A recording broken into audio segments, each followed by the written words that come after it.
साल 2006 में आई एक मूवी है कभी अलविदा ना कहना। इस फिल्म में दिखाया गया है कि शाहरुख खान और रानी मुखर्जी शादीशुदा होने के बाद भी एक दूसरे के प्यार में पड़ जाते हैं और दुनिया की सारी हदें पार कर एक दूसरे की बाहों में खो जाते हैं। ऐसा ही कुछ असल जिंदगी में भी देखने को मिला है, जब मध्य प्रदेश के शिवपुरी में ये शादीशुदा जिंदगी जी रहे दो शख्स घर से फरार हो गए और अब वो कहां हैं, उनके साथ ही तलाश में जुटे हैं। आखिर क्या है पूरा मामला, चलिए आपको दिखाते हैं इस रिपोर्ट के माध्यम से। शादीशुदा प्रेमियों की फिर अजीब दास्तां। अपने परिवार को छोड़कर हुए रफी चक्कर। जज और उसकी प्रेमिका की तलाश जारी। एक कोचिंग क्लास में हुई थी मुलाकात। कहा जाता है कि प्यार अंधा होता है, ये किन्हीं भी दायरों को नहीं मानता, लेकिन हालिया दौर में ये इश्क रिश्तों की सीमा लांघने पर उतारू है। शिवपुरी में कुछ ऐसा ही मामला सामने आया है, जहां पर शादीशुदा बंधन में बंधे दो प्रेमियों ने एक दूसरे के साथ रहने के लिए घर वालों को बाय बाय कर दिया, जबकि दोनों की पहले लव मैरिज हुई थी।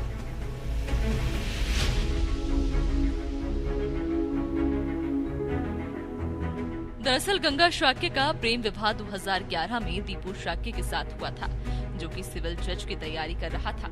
इसी दौरान 2019 में उसका जज के लिए चयन हो गया। इसके बाद दीपू के व्यवहार में परिवर्तन आने लगा, जिसकी पोस्टिंग शाजापुर, उसके बाद डबरा और फिर वर्तमान में सागर के देवरी में हुई। इस दौरान दीपू शाक्य ने अपनी पत्नी को दूर करने के लिए एक इमोशनल ड्रामा रचा। उसने कहा कि मंदसौर में अफीम की खेती में उसे करोड़ों का नुकसान हुआ है, उस पर माफिया होने का आरोप है, इसलिए गंगा उसे तलाक ले ले। और गंगा भी अपने पति की बातों में आ गई, जहां 22 जनवरी 2024 को फैमिली कोर्ट में दोनों के बीच तलाक हो गया। वहीं कुछ दिनों के बाद गंगा को पता चला कि उसका तलाकशुदा पति काफी दिनों से गायब है, और जब सच सामने आया तो उसकी आंखें फटी की फटी रह गईं, क्योंकि जब गंगा ने अपने पति की खोजबीन की तो पता चला कि वो अपनी शादीशुदा प्रेमिका मोनिका के साथ भाग गया है, और अब मोनिका का पति भी अपनी पत्नी को ढूंढ रहा है।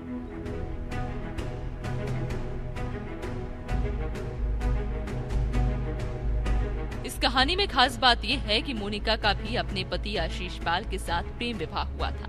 उसी ने अपनी पत्नी को बीए, बीएड, एलएलबी के साथ पीजीडीसीए का कोर्स भी कराया। उसके बाद मोनिका ने जज बनने का सपना देखा। साल 2018 में जज की तैयारी करने लगी। इस दौरान मोनिका की मुलाकात कोचिंग सेंटर पर दीपू शाक्य के साथ हुई। 2019 में दीपू का चयन हो गया, लेकिन मोनिका का नहीं हुआ और वो सुबह 4 बजे उठकर दीपू से क्लास लेने लगी।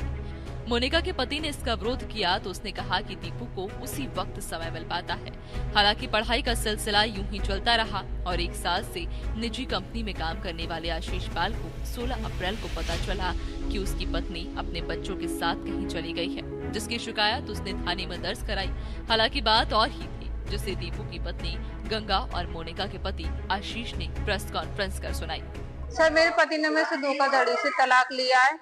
उनने मेरे को बोला कि मैंने अफीम की खेती की और उसमें मैं फंस चुका हूँ और पूरी अफीम की खेती जल चुकी है और हमारे पास 2 करोड़ का नुकसान हो चुका है, और पहले मैं तुझे सुरक्षित करना चाहता हूँ, इसलिए तू मेरे से तलाक ले ले, और इस चीज की जानकारी तो अपने परिवार में किसी को मत देना, तो वो अपना तलाक नहीं होने देगा। इस तरह हमने रजामंदी से सिपरी हाई कोर्ट में आके ना तलाक के लिए अपील कर दी और हमारा 22 जनवरी 2025 को तलाक हो गया। सर, मेरे पति उस टाइम पर बेरोजगार थे। शादी के 8 साल बाद जज बने। उसके बाद उनका संपर्क मोनिका यादव से हुआ और उनको पढ़ाया करते थे साथ में। वो फोन पर पढ़ाया करते थे। पहले उनके घर जाया करते थे, घर पे जाकर नहीं पढ़ाया करते थे। पूरे दिन भर बैठे रहते थे उनके घर पर। उनसे अवैध संबंध है सर, मुझे अवैध संबंध है उनके। मेरे को इस चीज का मेरे पति ने भी एक्सेप्ट किया। इस चीज का एक बार मेरे से एक्सेप्ट भी किया था और मोनिका यादव ने भी इस चीज का उसके पति से एक्सेप्ट किया। क्या करते हैं आप? मेरे पति सिविल जज है। 2018 से दोनों साथ में कोचिंग कर रहे थे। साथ में कोचिंग करने के बाद 2019 में दीपू शाक्य का सिलेक्शन हो गया सिविल जज में।